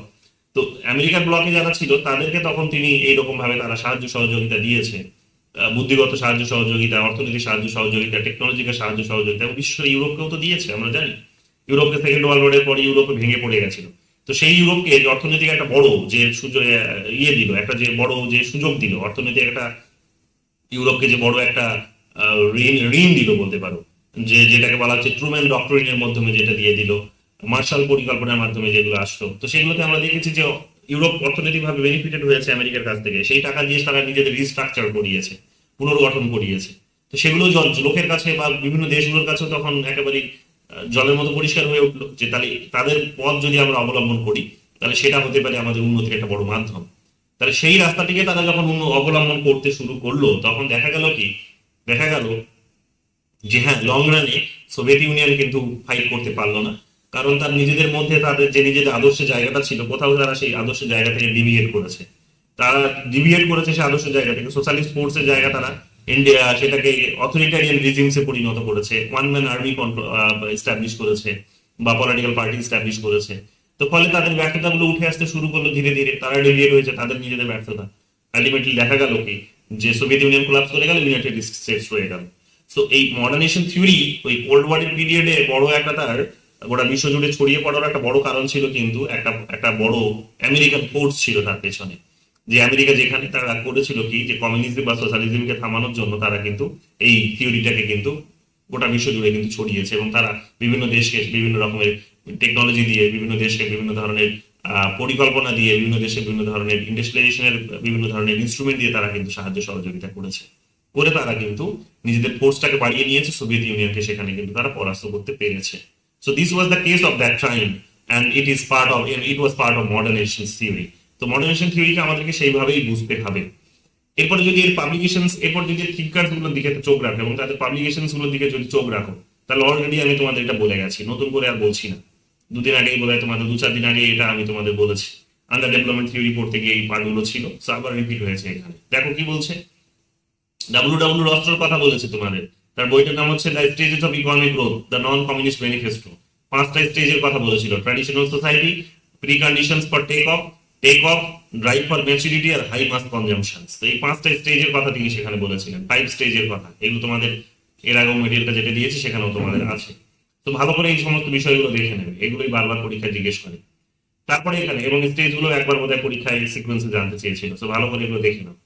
এবার এখানে আমরা দেখতে পাবো কি যে রস্ট্রোর মডেল যেটা আছে এটা কি করেছে, reinforce the believe that economic development leads to political stability. যে একটা দেশের রাজনৈতিক অস্থিরতা, যেতে রাজনীতি সমস্ত কিছু বা উন্নতি ডিসাইড করে দেয়, রাজনীতি যেহেতু একটা বড় চালিকা শক্তি আমাদের উন্নতি। তো তোমরা স্বাভাবিকভাবেই জানো যে রাজনীতির বড় চালিকা শক্তি হচ্ছে যদি দেশের বড় চালিকা শক্তি যদি হয় রাজনীতি, তাহলে রাজনৈতিক একটা স্থিরতা থাকা বা গণতান্ত্রিক পরিবেশটার মধ্যে একটা স্থিরতা থাকা, একটা শান্তিপূর্ণ পরিবেশ থাকা, পরিস্থিতি বজায় থাকা কিন্তু খুব নেসেসারি, খুবই নেসেসারি। তাহলে দেখা যাবে কি যে উন্নতি, তাহলে দেখা যাবে তার বক্তব্য হচ্ছে যে উন্নতি তখনই সম্ভব যখন একটা দেশে রাজনৈতিক স্টেবিলিটি বজায় থাকবে, এবং রাজনৈতিক স্টেবিলিটিও তখন আসবে খানিকটা যখন বলতে পারো যে ইকোনমিক ডেভেলপমেন্ট হবে, রাজনৈতিক স্থিতিশীলতা তখন বজায় থাকবে তখনই, বা গণতান্ত্রিক ব্যবস্থাটা বজায় থাকবে তখনই যখন কি হবে, অর্থনৈতিক উন্নতি একটা দেশের মধ্যে হবে। তার মানে অর্থনৈতিক উন্নতিটাকে এখানে প্রাইমেসি দিয়েছে, যে সবার আগে তুমি যদি ইউরোপের মতো নিজেকে যদি শক্তিশালী করতে চাইছো, মডার্নাইজ করতে চাইছো, উন্নত করতে চাইছো নিজেদের দেশের ব্যবস্থাকে, তাহলে তোমাকে ইকোনমির দিকে জোর দিতে হবে, এবং তাদের এই ইকোনমিক এই স্টেজের মধ্য দিয়ে তোমাকে কিন্তু যেতে হবে। তো এই কথাগুলো সেখানে কিন্তু বলেছে, এবং তার মধ্যে উত্তরনিবেশী ইন্ডাস্ট্রিয়ালাইজেশন, প্রাইভেটাইজেশন, এই সমস্ত কনসেপ্ট গুলো, আরবানাইজেশন, এই সমস্ত কনসেপ্ট গুলো সেখানে কিন্তু লুকিয়ে আছে, বা টেকনোলজির উপর ভর করে এগিয়ে যেতে হবে, এই সমস্ত বিষয়গুলো সেখানে কিন্তু লুকিয়ে আছে। তো দেখো এখানে প্রত্যেকটা স্টেজে তোমরা দেখবে এই সমস্ত শব্দগুলো দিয়েই সেটাকে ডিফাইন করা হয়েছে। ড্যানিয়েল লার্নারের কথা তোমাদের এর আগে বলেছিলাম, তার বইটার নাম হচ্ছে the passing of traditional society মডার্নাইজিং the middle east, 1958 এ প্রকাশিত হয়েছে। 1958 প্রকাশিত হয়েছে। কি বলছে এখানে, এগুলো তোমাদের বলেছি, দেখে নিয়ে এগুলো ডিটেলসে যাচ্ছি না, আমি রিপিট করছি না। স্যামুয়েল পি হান্টিংটনের কথাও তোমাদের বলেছি, পলিটিক্যাল অর্ডার ইন চেঞ্জিং সোসাইটির কথা তোমাদের বলেছি, তার গুরুত্বপূর্ণ বই, সেখানে 1968 প্রকাশিত হয়েছে বইটি। এছাড়াও আরো অনেক বই আছে যেগুলো থিঙ্কার্স ওয়াইজ পড়া থেকে তোমাদের বলেছি। এখানেও তোমাদের বলেছিলাম যে তিনিও একই কথা বলেছেন। তিনি একই কথা মানে তিনি এখানে বলেছেন যে পলিটিক্যাল স্টেবিলিটিটা ভীষণ দরকার ইকোনমিক গ্রোথের জন্য, এবং এবং তিনি এই কথাটাও বলেছিলেন যে পলিটিক্যাল স্টেবিলিটির সাথে ডেভেলপমেন্টটা কিন্তু ইকুইভ্যালেন্ট হতে হবে, ইনস্টিটিউশনস গুলোকেও গুরুত্ব দিতে হবে। এই কথাগুলো বলেছিলেন যে ইনস্টিটিউশনস গুলো কি হতে হবে, ইনস্টিটিউশনস গুলোর মধ্যে অ্যাকোমোডেটিভ কালচার থাকতে হবে। অ্যাকোমোডেটিভ কালচার যদি সেখানে না থাকে, অ্যাকোমোডেটিভ সিস্টেম যদি তার না থাকে, তাহলে মানুষের পলিটিক্যাল মোবিলাইজেশন হয়তো অনেক হয়ে গেছে, বা সোশ্যাল মোবিলাইজেশন অনেক হয়ে গেছে, কিন্তু ইনস্টিটিউশন গুলো সেটাকে অ্যাডপ্ট করতে পারছে না। আলটিমেটলি সিস্টেমটা ব্রেক করে যাবে, একটা অস্থিরতার পরিবেশ তৈরি হবে, এবং আলটিমেটলি অর্থনীতিকেই সেটা কিন্তু ব্রেকডাউন করে দেবে। তো এই কারণে তিনি ইনস্টিটিউশন গুলোর মধ্যে একটা ইনক্লুসিভনেস এর কথা বলেছেন। এগুলো আমরা আলোচনা করেছি এর আগে। এস এম লিপসেটের কথা আমরা পড়ি, এবং বারবার তার পরীক্ষায় এই বইটির নাম জিজ্ঞেস করেছে একাধিকবার, মানে 6-7 বার তো পাবেই। Political man the basis of politics, একাধিকবার পলিটিক্যাল ম্যান শব্দটি জানতে চেয়েছে, কিন্তু এইবার হতে পারে যে হয়তো তোমাদের পুরো বইটার নাম জিজ্ঞেস করতে পারে, কারণ এর আগেও পুরো বইয়ের নাম এরকম ভাবে জিজ্ঞেস করেছে। 1960 সালে প্রকাশিত হয়েছে এস এম লিপসেটের তার বিখ্যাত একটি বই। সেখানেও তিনি এখানে কি করেছেন, মডার্নেশন ডেমোক্রেসি থিসিস তিনি দিয়েছেন। ভালো করে দেখে নাও, মডার্নেশন ডেমোক্রেসি থিসিস তিনি দিয়েছেন, যেখানে তিনি বলেছেন economic development leads to democracy. একই কথা বলেছেন যে অর্থনৈতিক উন্নতি যদি হয়, তাহলেই সেটা কি করতে পারে, গণতন্ত্রের রাস্তাটা কিন্তু উন্নততর করতে পারে। এবং তিনি সেখানে অনেকগুলো ফ্যাক্টরস এর কথা বলেছেন, যেটার মধ্য দিয়ে অর্থনৈতিক উন্নতি হতে পারে, ডেমোক্রেসি আসতে পারে। এখানে হায়ার লিটারেসি রেটের কথা বলেছেন, আরবানাইজেশন এর কথা বলেছেন, ইকোনমিক গ্রোথের কথা বলেছেন, যে এগুলো তোমাকে কিন্তু অ্যাচিভ করতে হবে ইকোনমিক বা স্টেবল ডেমোক্রেটিক গভর্নেন্সের জন্য। স্টেবল ডেমোক্রেটিক গভর্নেন্সের জন্য তোমাকে কি করতে হবে, হায়ার লিটারেসি রেট, অর্থাৎ তোমাকে শিক্ষার হার দেশে বাড়াতে হবে, তোমাকে আরবানাইজেশন প্রসেস বাড়াতে হবে, অর্থনৈতিক গ্রোথটা এইভাবে বাড়াতে হবে। মানে অর্থাৎ এইগুলো বাড়লে একটা দেশে যদি শিক্ষার হার বাড়ে, আরবানাইজেশনটাও যদি তার সমান তালে বাড়ে, তাহলে দেখবে সরাসরি ইন্ডাস্ট্রিয়ালাইজেশনও বাড়বে, এবং সেটার হাত ধরে কিন্তু ইকোনমিক গ্রোথটাও আসবে। এটা একটা ধারণা। তো এই ধরনের ধারণাগুলো তার আলোচনার মধ্যে পাই। এবার ইম্প্যাক্টটা কোথায় ফেলেছে এখানে আমরা দেখতে পাবো, his idea shape policies linking economics aid and democratisation effort particularly in US foreign policy. অর্থাৎ ইউএস এর ফরেন পলিসির ক্ষেত্রে এগুলো একটা গুরুত্বপূর্ণ ভূমিকা পালন করে, যে এই প্রসেসে তারা কিন্তু ইউএস এর ফরেন পলিসিতে এই প্রসেসে তারা কিন্তু বিভিন্ন দেশগুলোকে পরামর্শ বিভিন্ন সময় দিয়ে থাকে, বা তারা নিজেরাও নিজেদের দেশে কিন্তু এগুলোকে ফলো করে। যেমন দেখবে বাংলাদেশে আসলো, তারা বাংলাদেশে এই যে এখন একটা নতুন সরকার পরিবর্তন হলো, নতুন একটা সরকার পাওয়ারে আছে, অ্যাডভাইজারি গভর্নমেন্ট পাওয়ারে আছে। তো দেখবে তোমরা নোটিস করছো কি করছো না জানি না, দেখবে ছোট ছোট বিক্ষিপ্ত ভাবে প্রত্যেকটা দেশ থেকেই, বড় বড় দেশগুলো থেকেই দেখবে, উন্নত দেশগুলো, হিউম্যান রাইটস এ ডেভেলপ যে সমস্ত দেশগুলো, তারা কিন্তু এক প্রকার পরামর্শদাতা হিসেবে এসছে, যারা নিজেরা খুব দাদা হয়ে গেছে। তো পরামর্শদাতা হিসেবে আসছে, তারা এসে কি করছে, ছোট ছোট গ্রুপে আসছে, বিভিন্ন পরামর্শ দিয়ে যাচ্ছে। ইলেকশন কমিশন কে রিফর্ম করতে হবে, শিক্ষার মধ্যে পরিবর্তন নিয়ে আসতে হবে, ইন্ডাস্ট্রিজ গুলোর মধ্যে লেবারের অবস্থাকে ঠিক করতে হবে। অনেক ভালো ভালো কথা তারা বলে যাচ্ছে, যেগুলো হিউম্যান ডেভেলপমেন্টের পক্ষে। এই কথাগুলো বলে আছে কেন, তার কারণ এখানে রাজনৈতিক অস্থিরতা না থাকলে এখান থেকে প্রচুর প্রোডাক্ট তারা কি করে, নিজেদের দেশে নিয়ে যায়, সস্তায় নিয়ে যায়। কোন ধরনের প্রোডাক্ট না, গার্মেন্টস প্রোডাক্ট। যে শার্ট পরে আছে সেটা হয়তো বাংলাদেশেরও হতে পারে। বাংলাদেশে যেমন আমেরিকান প্রেসিডেন্ট কিছু কয়েক মাস আগে দেখাচ্ছিলেন, তিনি যে শার্ট পরে আছেন, দেখা যাচ্ছে সেই শার্ট বাংলাদেশ থেকে গেছে, আমেরিকার প্রেসিডেন্ট বাংলাদেশের শার্ট পরে, তো বাংলাদেশ থেকে গেছে। আমরা অনেক শার্ট পরছি, জামা কাপড় পরছি, এখন দেখবে গার্মেন্টস, শাড়ি টাড়ি থেকে শুরু করে অনেক কিছু বাংলাদেশ থেকে আসছে, সস্তায় আসছে, কারণ চিপ লেবার পাওয়া যায় সেখানে, এবং ইন্ডাস্ট্রিজ গুলো বসানো সহজ হয়েছে ওখানে।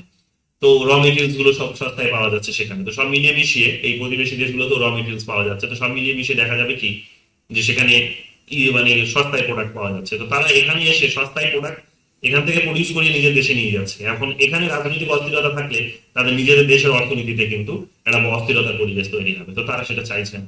তো এই কারণে এখন তারা বলছে যে মানুষের মধ্যে শিক্ষার হার যদি বৃদ্ধি পায় তাহলে মানুষ সে জানবে সে কাকে ভোট দিতে হবে, এবং কেউ যদি ভোট দিতে না দেয় তাহলে তার প্রতিবাদটাও কি করতে হবে, কিভাবে করতে হবে সেটা জানবে। রিভলিউশনারি প্রসেসে এরকম পরিবর্তন আসবে সেটা ওদের কাছেও কাঙ্ক্ষিত নয়। ওরা চাইছে স্মুথ ট্রানজিশন আসুক, কিন্তু রিভলিউশনারি কখন হয়?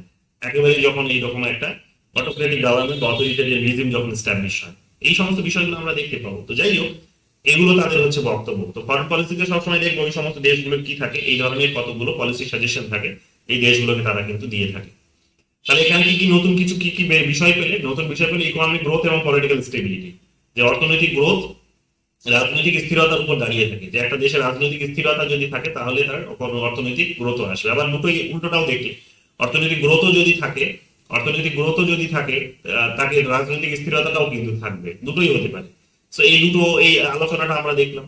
ডিফিউশন অফ ওয়েস্টার্ন ভ্যালু, যে পশ্চিমী যে বা মূল্যবোধ, পশ্চিমী যে ধারণা আর কি, যেভাবে উন্নতি করতে হবে সেই ধারণাগুলো, তো সেই মডেলে এখানে আমরা এদেরকে উন্নতি করার একটা কথা এদের আমরা বলতে দেখি। এই থিওরির প্রবক্তাদের আমরা বলতে দেখি যে সেই মডেলটিকে অ্যাকসেপ্ট করতে হবে। তো সেখানে কি আছে, সে আমাকে ডেমোক্রেসি তোমাকে এস্টাবলিশ করতে হবে, অন্য কোনো ফর্ম হলে হবে না। ক্যাপিটালিজমের রাস্তায় তোমাকে যেতে হবে, অন্য কোনো ফর্ম হলে হবে না। ন্যাশনালিজম অর্থাৎ যুক্তির উপর নির্ভর করে তোমাকে দেশ শাসন করতে হবে। কোন রকম ভাবে তুমি থিওলজিক্যাল স্টেট তৈরি করবে না, উন্নতি হবে না। তাদের বক্তব্য হচ্ছে উন্নতি হবে, কিন্তু এটাও তো একটা উন্নতি হওয়ার মাধ্যম। আমরা জানি ন্যাশনালিজম হলেই যে উন্নতি হবে তা তো নয়, অনেক সময় এর বিপরীতটাও হতে পারে, উন্নতি হতে পারে। মিডল ইস্টের কান্ট্রিজ গুলোর দিকে দেখো, তারা তো থিওলজিক্যাল স্টেট হিসেবে কনসিডার হয়। থিওলজিক্যাল স্টেট মানে ধর্মকে সামনে রেখে দেশ পরিচালনা হয়। তো সেখানে তো সবসময় তারা যুক্তি মানে না, যুক্তির বাইরে থেকেও তারা দেশ পরিচালনা করে, তো তাদের উন্নতি হচ্ছে। যদি এখন এখন তোমরা বলতেই পারো যে না, অনেক দেশ তারা তো বাধ্য হচ্ছে যুক্তির পথে আসতে। যেমন মহিলাদেরকে এতদিন তারা, সৌদি আরব বোধহয় মহিলাদেরকে এতদিন পর্যন্ত হচ্ছে মানে আলাদা বাড়ি ভাড়া করে থাকার সুযোগ ছিল না, মানে পরিবারের মধ্যেই থাকতে হবে তাকে। আবার ড্রাইভিং করার হচ্ছে তার কোনো অধিকার ছিল না। তো এগুলো 2-4 বছরের ডেভেলপমেন্ট দেখবে মেয়েদেরকে এগুলো দিচ্ছে কেন? কারণ মহিলাদের উন্নতি হচ্ছে না, তো মহিলাদেরকে এবার বাড়ির বাইরে ছাড়তেই হবে। তো এই সমস্ত বিষয়গুলো তারা এখন ধীরে ধীরে রিয়েলাইজ করছে। তো যাই হোক, কিন্তু অ্যাটলিস্ট একটা লেভেল পর্যন্ত সেখানে তাদের এই ধারণাতেও কিন্তু উন্নতি হতে পারে, এটাও কিন্তু স্বীকার করতেই হবে। যাই হোক, এই সমস্ত বিষয়গুলো তারা বলার চেষ্টা করে যে এই মডেলে আমাদের কি করতে হবে, ডেভেলপমেন্টে ইনশিওর করতে হবে। লিয়েনার ডেভেলপমেন্টাল মডেল হচ্ছে কি বলছে দেখো, modernisation is seen as a unidirectional process. Unidirectional process মানে একটা নির্দিষ্ট সরল রেখায় চলবে, where societies evolve from tradition to modern stages। এর আগের দিনে তোমাদের ক্লাস কথাটা বলেছিলাম যে একটা, যেটা ওই দেখলে তোমরা যে রস্টের আলোচনায় পেলে, যে একটা ট্র্যাডিশনাল সোসাইটি থেকে আলোচনাটা শুরু হলো, তারপরে সে মডার্নাইজেশনের দিকে গেল। তো ডেভেলপমেন্ট মানে সেখান থেকেই শুরু করতে হবে, তবেই তুমি মডার্নাইজেশনের রাস্তায় আসবে। তাহলে শুরুটা তো সেখান থেকেই হবে জেনারেলি। তো এটারও কথা তারা এখানে বলার চেষ্টা করে। এবং যে কালচারাল যে ডিফারেন্স গুলো আছে, সেই ডিফারেন্স গুলো তারা সেখানে এক প্রকার বন্ধ করার চেষ্টা করে। ইউরোপের উন্নতির একটা বড় কারণ হচ্ছে যে তাদের নিজেদের মধ্যে কালচারাল ডিফারেন্স এত কিছু নেই। ইউরোপের ডেভেলপমেন্টের একটা বড় কারণ হচ্ছে তাদের মধ্যে কালচারাল ডিফারেন্স গুলো সেখানে নেই। তাদের মধ্যে কি আছে, তাদের মধ্যে অনেক কিছু সিমিলারিটিস আছে, ছোট ছোট তো, অল্প কিছু জনসংখ্যা, তো সিমিলারিটিস বেশি, তো তাদের একই সরল রেখায় তারা উন্নতি করতে পারে। কিন্তু এই সমস্ত দেশগুলোকে এসে তারা কিন্তু, এই যে সমস্ত তৃতীয় বিশ্বের দেশ, যেখানে বহু জাতি, বহু ধর্ম, বহু বর্ণ, বহু ভাষা, বহু অঞ্চল খুঁজে পাবে, জিওগ্রাফিক্যাল ডাইভার্সিটি তোমরাও দেখতে পাবে, সেখানে এসে তারা এই সমস্ত পরামর্শগুলো দেয়। তো পরামর্শগুলো যখন দিচ্ছে তখন দেখা যাচ্ছে যে এদের জন্য সেটা লাভের জায়গায় ক্ষতির কারণটাই বেশি হয়ে দাঁড়ায়। লং রানে হয়তো দেখা যায় যে এদের বিশেষ কোনো উন্নতি হয়নি। আলটিমেটলি সেখানে সোসাইটিতে ডিভিশন বৃদ্ধি পেয়েছে, এনার্জির পরিবেশ তৈরি হয়েছে, টেনশন বৃদ্ধি পেয়েছে, এবং আলটিমেটলি বিশেষ কোনো উন্নতি সেখানে কিন্তু হয়নি। তো এই সমস্ত ডেভেলপমেন্ট গুলো সেখানে কিন্তু দেখতে পাওয়া যায়, এগুলো তোমরা এখানে পাবে। এরপরে চলে আসো role of media and education. কে তারা ব্যবহার করেছে, কমিউনিকেশন এবং এডুকেশনকে তারা ব্যবহার করেছে মডার্নাইজেশনকে স্প্রেড করার জন্য। যে এডুকেশনের মধ্যে যে সমস্ত হচ্ছে ইন্ডিভিজুয়াল এডুকেশন দেওয়া হয়, যে সমস্ত লিবারাল এডুকেশন প্রদান করা হয়, ব্যক্তিকেন্দ্রিক শিক্ষা যেভাবে প্রদান করা হয়, তো সেখানে তাতে করে দেখবে মডার্নাইজেশনটা ওদের জন্য ইজিলি হয়তো সেখানে সম্ভবপর হয়েছে, কারণ তারা সংখ্যায় তো ছোট, এটা তাদের জন্য সম্ভবপর হতে পারে এবং তারা করেওছে। এবং মিডিয়াগুলোকে তারা ব্যবহার করেছে কিরকম ভাবে, একটা হচ্ছে মিডিয়াকে ব্যবহার করেছে ইনফরমেশন স্প্রেড করার জন্য, যেমন একদিকে এটা সত্য, তেমনি আবার মিডিয়াকে ব্যবহার করেছে তারা প্রপাগান্ডা টুল হিসেবে ব্যবহার করেছে। তো তাদের বক্তব্য হচ্ছে যে মডারেশন এটাও হতে পারে যে তোমার দেশে মিডিয়া থাকবে, সেই মিডিয়াগুলো কাজ করবে এবং টাইম টু টাইম তোমাকে এইরকম ভাবে তাদেরকে ব্যবহার করতে হবে ইকোনমিকে শক্তিশালী করার জন্য। কিন্তু এই সমস্ত দেশগুলিতে যখন মিডিয়া ফাংশন করে তখন আমরা দেখেছি যে কি ধরনের হিংসা সেখানে ছড়ায়। তো এগুলো আমরা একেবারে জলের মতো দেখছি। তো যাই হোক, এই সমস্ত বিষয়গুলো তোমরা এখানে কিন্তু পরিষ্কার তোমরা দেখতে পাবে। Moderation as a strategy in the cold war, moderation as a strategy in the cold war, moderation as a strategy in the cold war, এটা দেখতে পাবে যে কোল্ড ওয়ারের সময় এটা স্ট্র্যাটেজি হিসেবে ব্যবহার করা হয়েছিল, একটা একটা কৌশল হিসেবে ব্যবহার করা হয়েছিল। এটা তোমাদের বলে গেলাম, কৌশল কার এগেইনস্টে না সোভিয়েত ইউনিয়নের এগেইনস্টে, কমিউনিজমের এগেইনস্টে ব্যবহার করা হয়েছিল। তো এখন তারা ওটাই বলার চেষ্টা করছে যে যারা তোমার শত্রু তার বিরুদ্ধে তোমাকে এটাকে আরো অনেক বেশি রকম ভাবে স্প্রেড করতে হবে, তার বিরুদ্ধে তোমাকে আরো অনেক বেশি করে এটাকে স্ট্রং করতে হবে। তো এগুলো হচ্ছে তাদের মডেল। এখন এই মডেলগুলো যখন আমরা ব্যবহার করছি তখন আমাদের অনেক রকমের কিন্তু ক্ষতি হয়ে গেছে। তো যাই হোক, মোটামুটি ভাবে যে সমস্ত এই সীমাবদ্ধতাগুলো বেরিয়ে আসে সেটা হচ্ছে কি, যেটা হচ্ছে ইউরোসেন্ট্রিসিজম, যে ইউরোপ সেন্ট্রিক হয়ে গেছে, যে ইউরোপ যেভাবে নিজেকে ডেভেলপ করেছে বা আমেরিকা নিজেকে যেভাবে ডেভেলপ করেছে, তো সেই মডেলটিকেই এরা হচ্ছে প্রচার করছে। কিন্তু সেই মডেলটিকে প্রচার করলে সকলের যে একই রকম ভাবে উন্নতি হবে তা তো নয়। তার অন্যতম কারণ হচ্ছে যে ইউরোপের যে এক্সপিরিয়েন্স আছে বাকি সমস্ত দেশের সেই এক্সপিরিয়েন্স নেই। ইউরোপের যে হিস্ট্রি আছে এই সমস্ত দেশগুলোর সেই হিস্ট্রি নেই। ইউরোপে যে যত ধরনের জাতি আছে এই দেশগুলোর জাতির সংখ্যা আরো অনেক বেশি। ইউরোপে যত ধর্ম আছে এই দেশগুলোতে দেখা যাবে তার থেকে ধর্মের সংখ্যা আরো অনেক বেশি। ইউরোপে যত বর্ণ আছে তার থেকে আরো বর্ণ নেইও সেখানে, কিন্তু এখানে বর্ণের একটা কিন্তু ক্লাসিফিকেশন তুমি পাবে। তো ইউরোপে যে ধরনের জিওগ্রাফিক্যাল সেখানে বৈচিত্র্য আছে বা বিশেষ করে ফিচার্স দেখতে পাওয়া যায়, আমাদের দেশে কিন্তু সেগুলো, আমাদের মতো দেশে কিন্তু সেগুলো কিন্তু একেবারে কমপ্লিট বিপরীত।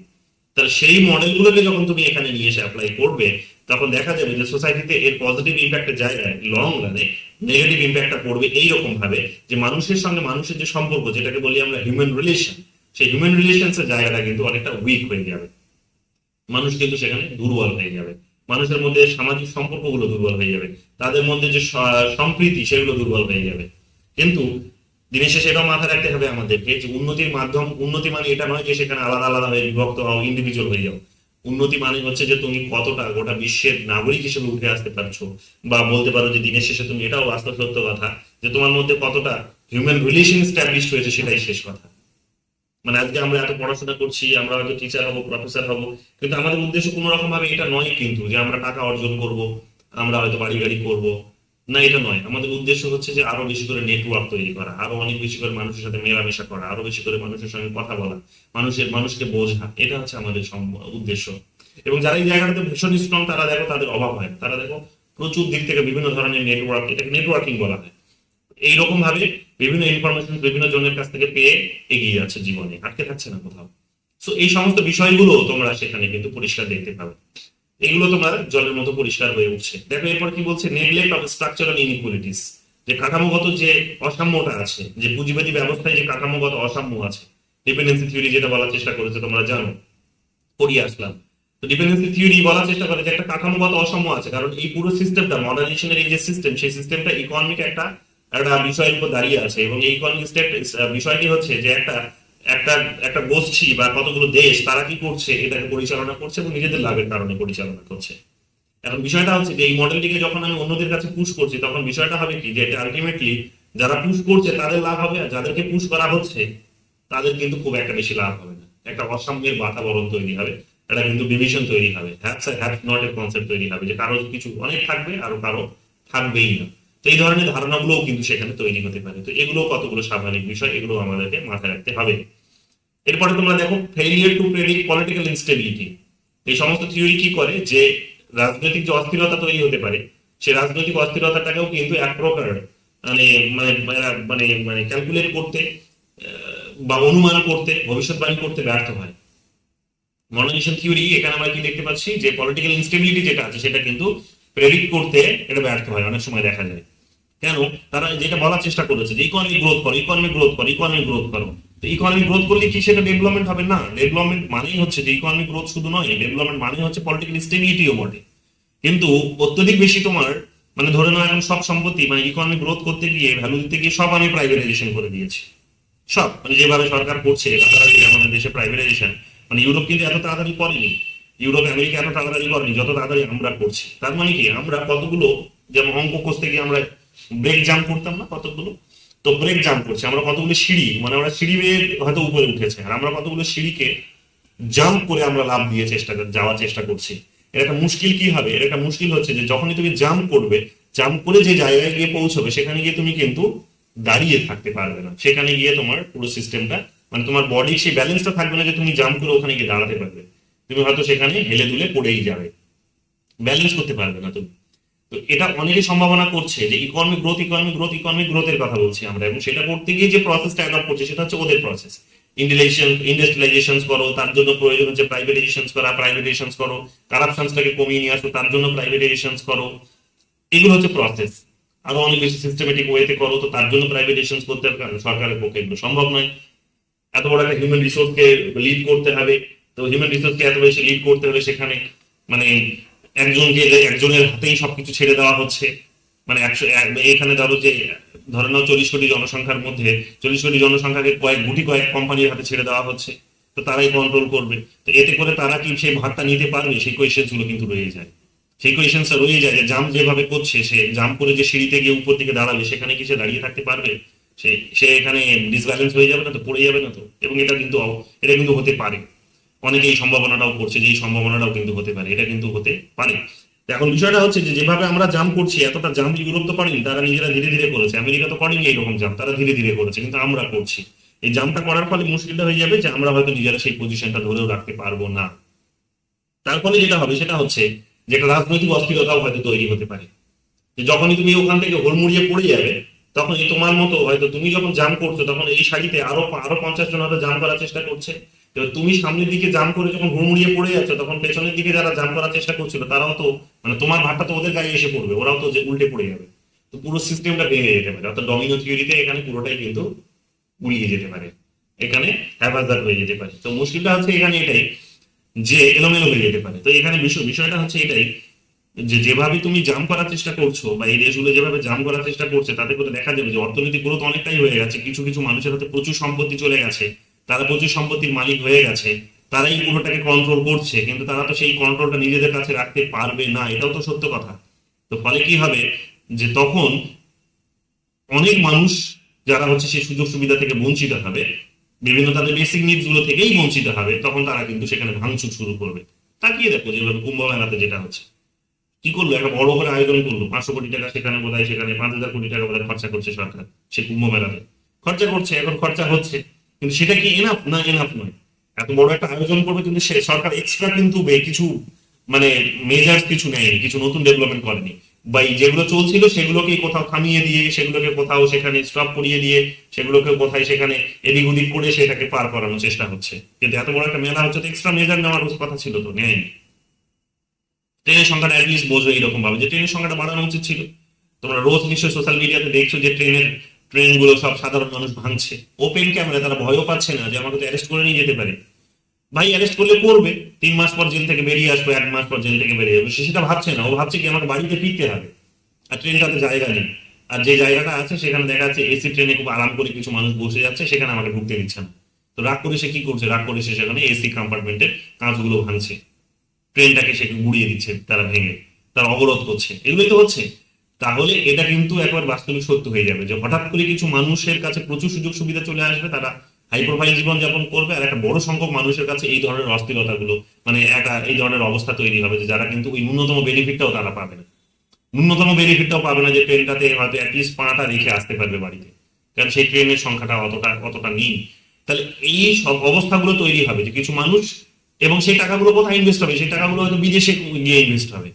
টাকা যে দেশে নেই তা নয়, টাকা দেশে আছে, কিন্তু সেই টাকাগুলো আফ্রিকাতে গিয়ে ইনভেস্ট হয়েছে, সেই টাকাগুলো ইউরোপে গিয়ে ইনভেস্ট হয়েছে, সেই টাকাগুলো এশিয়াতে গিয়ে ইনভেস্ট হয়েছে, সেই সম্পদগুলো ওখানে ইনভেস্ট হয়েছে, ওদের ডেভেলপমেন্ট হচ্ছে, ওদের রাস্তাঘাট উন্নত হচ্ছে, ওদের রেল তৈরি হচ্ছে, ওদের ফ্লাইট তৈরি হচ্ছে, ওদের বিমানবন্দর তৈরি হচ্ছে, কিন্তু তোমার হচ্ছে না। তো মুশকিলটা হবে কি, মুশকিলটা হবে এই ধরনের মানুষগুলো একটা রাজনৈতিক অস্থিরতা তৈরি করবে, দাঙ্গা লাগাবে, কিছু করার নেই, মানে করবে, এগুলো করতে বাধ্য হবে। মানে ফিলসফি তো এটাই বলছে, বাস্তবতা তাই বলছে, এবং দেখলেই তোমরা বুঝতে পারবে যে কি হচ্ছে। তো এটাই বাস্তবতা হয়ে যাবে। মানে যতগুলো ট্রেন এই মানে কুম্ভ মেলা চলাকালীন যতগুলো ট্রেন ক্ষতিগ্রস্ত হয়েছে, মানে ট্রেনের মানে মানে ট্রেনের ইতিহাসে বোধহয় এত ট্রেন ক্ষতি হয়নি, মানে বড় কোনো অ্যাক্সিডেন্টকে বাদ দিলে নর্মালি।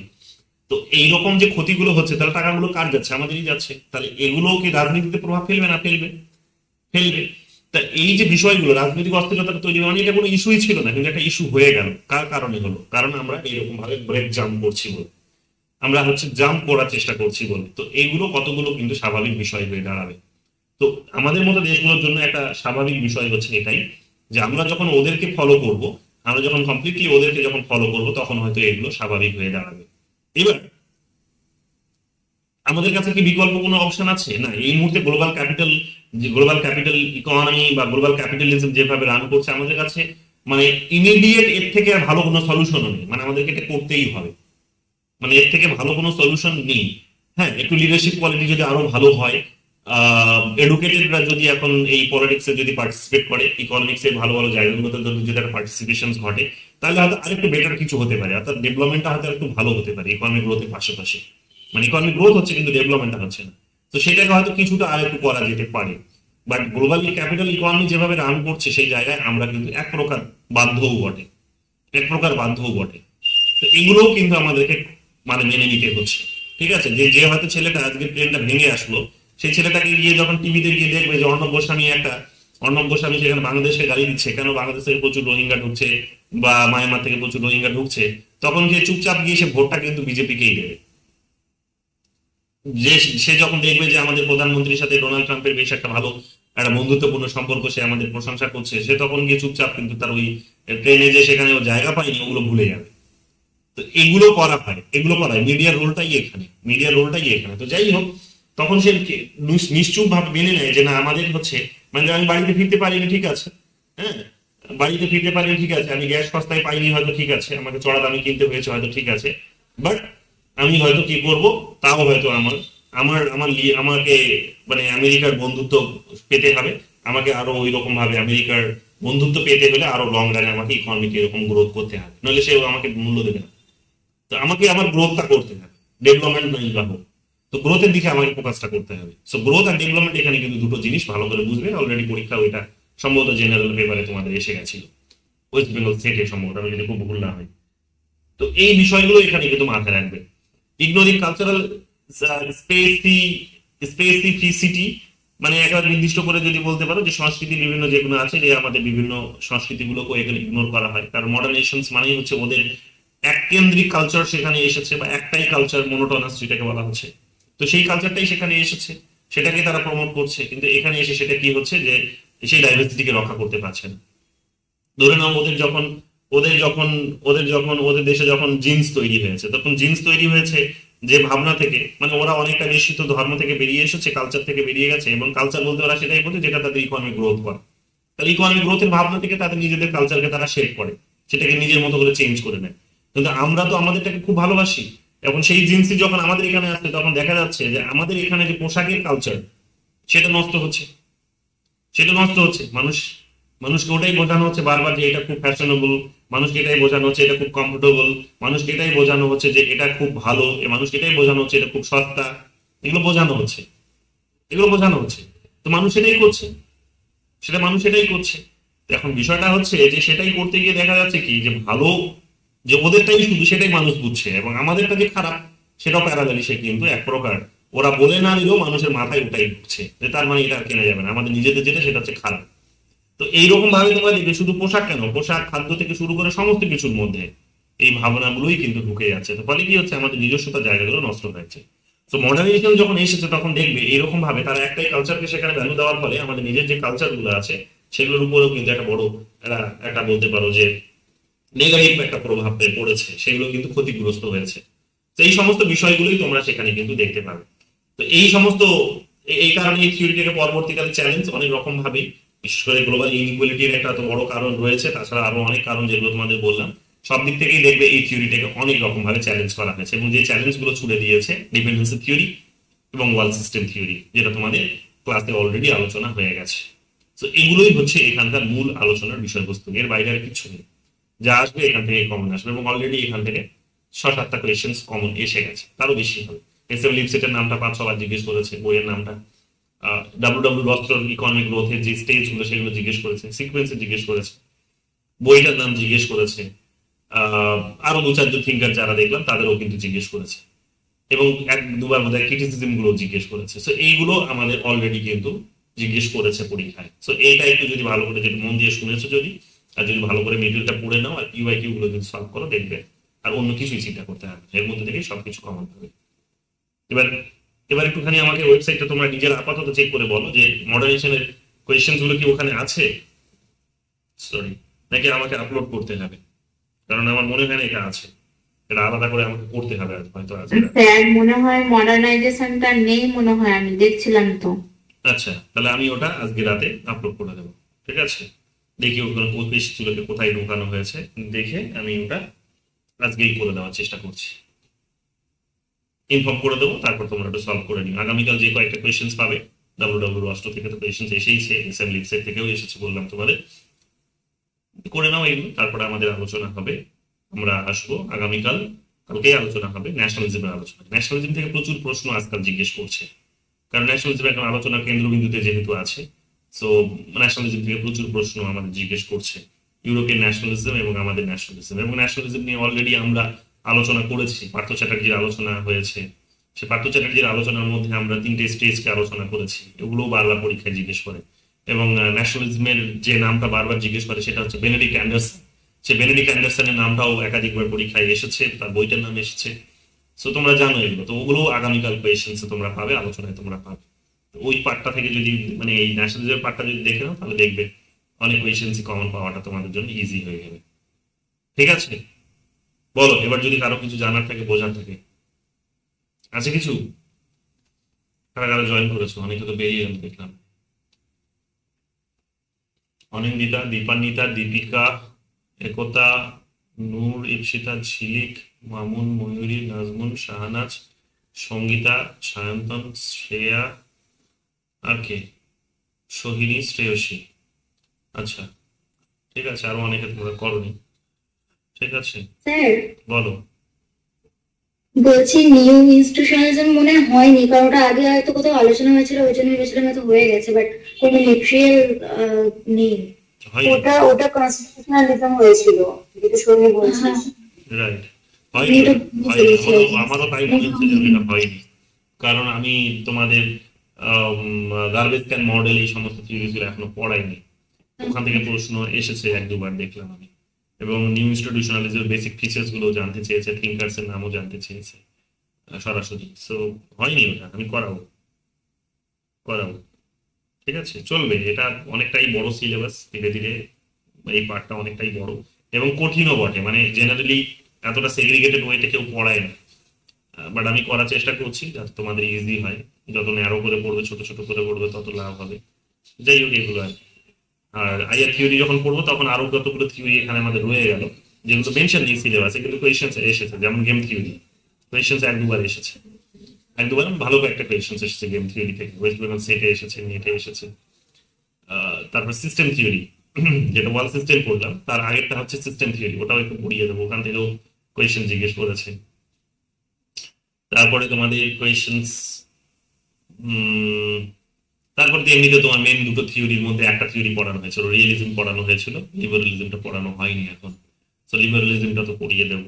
নিও ডিবেট যেটা আছে সেগুলো পড়িয়ে দেবো আইআরে এসে, নিও ডিবেট থেকেও কোয়েশ্চেন্স আসার সম্ভাবনা থাকে। তারপরেও তোমাদের স্ট্রাকচারাল থিওরি বা নিও রিয়েলিজমের আলোচনার মধ্যে ওগুলো ঢুকে, যদিও সেগুলো একটু আলাদা করে পড়িয়ে দেবো।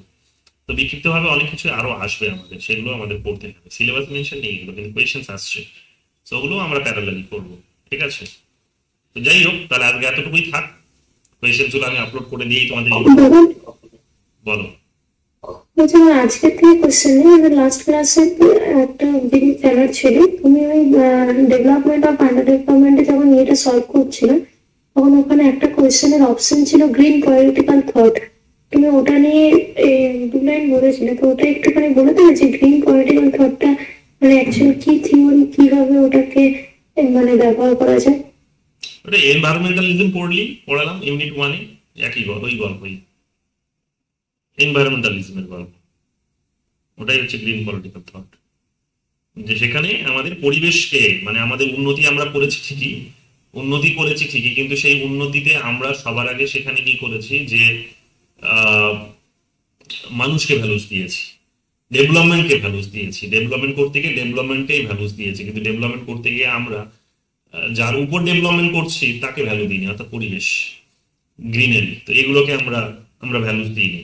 তো ফলে এখন কি হয়েছে, যে ওটার মানে ক্ষতিটা আমরা এমন পর্যায়ে করে ফেলেছি যে সেটাকে এখন এই মুহূর্তে আটকাতে না পারলে বা এটা কমাতে না পারলে হয়তো তার একটা বড় ধরনের রিভেঞ্জ আমাদের হয়তো ফেস করতে হতে পারে। তো গ্রিন থিওরি সেটাই বলার চেষ্টা করে যে আইআর এর যত কিছু থিওরিজ আছে সেই থিওরিজ গুলোর মধ্যে একটা বড় ব্যর্থতা হচ্ছে যারা এনভায়রনমেন্টকে সেখানে কিন্তু ইগনোর করেছে, যদি আইআর এর পার্সপেক্টিভ থেকে বলো। তো সমস্ত থিওরিজ গুলো গ্রিন থিওরিটাকে ইগনোর করেছে, সাস্টেনেবল ডেভেলপমেন্টের কনসেপ্টটিকে ইগনোর করেছে, এবং সাস্টেনেবল ডেভেলপমেন্টের কনসেপ্ট ইগনোর করতে করতে গিয়ে তারা কি করে তারা কিন্তু পরিবেশকে চরম রকম ভাবে ক্ষতি করেছে, এবং মানুষকেই সামনে রেখে তারা ডেভেলপমেন্টকে ভেবেছে, পরিবেশকে সামনে রেখে ডেভেলপমেন্ট ভাবে। পরিবেশকে সামনে রেখে যদি ডেভেলপমেন্ট ভাবতো তাহলে তারা একটা ব্যালেন্স পজিশনে ডেভেলপমেন্টটা ইনিশিয়েট করতে পারতো। সো গ্রিন ডেভেলপমেন্ট বা গ্রিন থিওরি বা এনভায়রনমেন্টাল থিওরির বেসিক আর্গুমেন্টটা ওখানে এই কারণে এটাই, যে তোমাদেরকে পরিবেশকে সামনে রাখতে হবে, ওকেই ভ্যালুস দিতে হবে। যদিও ওখানে শ্যালো ইকোলজিজম, শ্যালো কনসেপ্ট আছে, ডিপ কনসেপ্ট আছে, তো শ্যালো ডিপের মধ্যে পার্থক্য আছে, সেগুলো তোমাদের বলবো, বাট এগুলো অলরেডি আমাদের আলোচনা হয়েছে। আমি হয়তো বললে আইআর এর যে দু চারজন থিঙ্কার্স আছে তাদের বেসিক আর্গুমেন্ট গুলো হয়তো বলে দেবো, কিন্তু বেসিক আর্গুমেন্টটা মানে তোমাদের জানা, মানে যদি নাও জানা থাকে তো একবার ক্লাসটা দেখে নাও, তো সেখানে পেয়ে যাবে। ঠিক আছে, ইউনিট 1-এর দেখবে ক্লাসে ঠিক আছে, আর কিছু বলো, কারো কিছু একথা আমাকে কল করিস তো ক্লাসের শেষে। ঠিক আছে। আর কারো কিছু বলো, আর কারো কিছু নেই তো, তাহলে থাক আজকে এখানেই। তাহলে আমাদের দেখা হবে আগামীকাল উইথ পিওয়াইকিউস অ্যান্ড ন্যাশনালিজম। চলো, গুড নাইট। বুঝেছে।